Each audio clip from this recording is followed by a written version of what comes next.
Okay, these are the Threes Company offering here. This would be lots 34, 35. Threes Company, if anybody doesn't know, partnership with Austin and Mortensen and All Fair in Michigan get marketed here in Indiana, and we've got a good thing going there. These are sired by Smooth there at Moyer's Genetic Edge.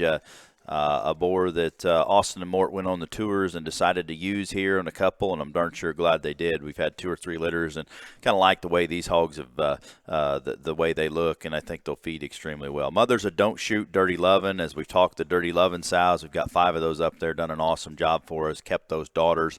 This daughter was campaigned last winter by Kipton Edie, got along good there in the winter show circuit, and darn sure did a nice job here in her first litter.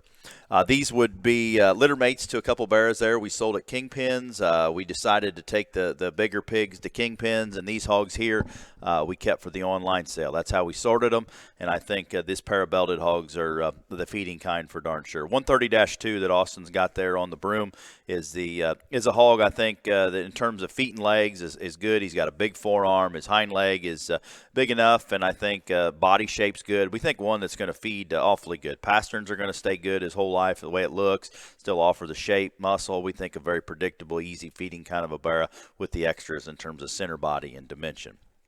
130-6 is one that's really, really neat in terms of his head and neck. He's a tall-fronted, longer neck kind of a barra that still reads with some squareness coming and going.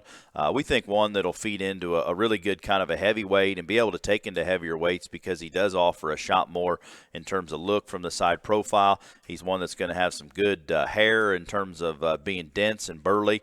A hog that's still going to be shapely on the top side of his skeleton the way we read. He probably needs to come into a little bit of flesh, and we think with time he will, but we read that pig as being a very good kind of a heavyweight barra. You just continue to make them. Both these hogs make it into July. The pig I'm just talking probably more of probably end his career there in July. The other pig will probably stretch into August if you need him to.